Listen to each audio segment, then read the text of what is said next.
ସିଦ୍ଧେଶ୍ୱର ଗ୍ରାମ ଗଣିଆ ନାଳ ଛକଠାରେ ନୂତନ ଭାବେ ଗଠନ ହେଲା ପୀତାମ୍ବର ବଣିକ ସଂଘ।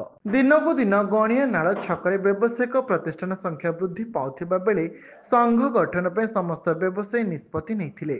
ଅନୁଷ୍ଠାନର କିଛି ବରିଷ୍ଠ ବ୍ୟକ୍ତି ବିଶେଷଙ୍କ ସହମତିରେ ସମସ୍ତ ସଦସ୍ୟ ସହମତି କରିଛନ୍ତି। ସଂଘ ସଦସ୍ୟଙ୍କ ବିଭିନ୍ନ ପଦ ପଦବୀରେ ମନୋନୀତ କରାଯାଇଛି। ସଂଘର ସଭାପତି ଭାବେ ଟୁକୁନା ପ୍ରଧାନ, ଉପସଭାପତି ଅରବିନ୍ଦ ବିଶୋଇ, ସମ୍ପାଦକ ହରିବନ୍ଧୁ ବାଡ଼ତ୍ୟା, କୋଷାଧ୍ୟକ୍ଷ କେତ୍ରିପତି ଦୋରା ଓ ଉପଦେଷ୍ଟା ଭାବେ ସାମ୍ବାଦିକ ଦିଗାମ୍ବର ମହାରଣା ଓ ଭାସ୍କର ସ୍ୱାଇଁଙ୍କୁ ଚୟନ କରାଯାଇଛି। ଆଇନ ପରାମର୍ଶଦାତା ଭାବେ ମନୋଜ କୁମାର ପଣ୍ଡା 2025 ଓ 2026 ନିମନ୍ତେ ମନୋନୀତ ହୋଇଛନ୍ତି। ନୂତନ ଭାବେ ସଂଘ ଗଠନ ହେବା ପରେ ବିଭିନ୍ନ ମହଲରୁ ଶୁଭେଚ୍ଛା ଜ୍ଞାପନ କରାଯାଇଛି।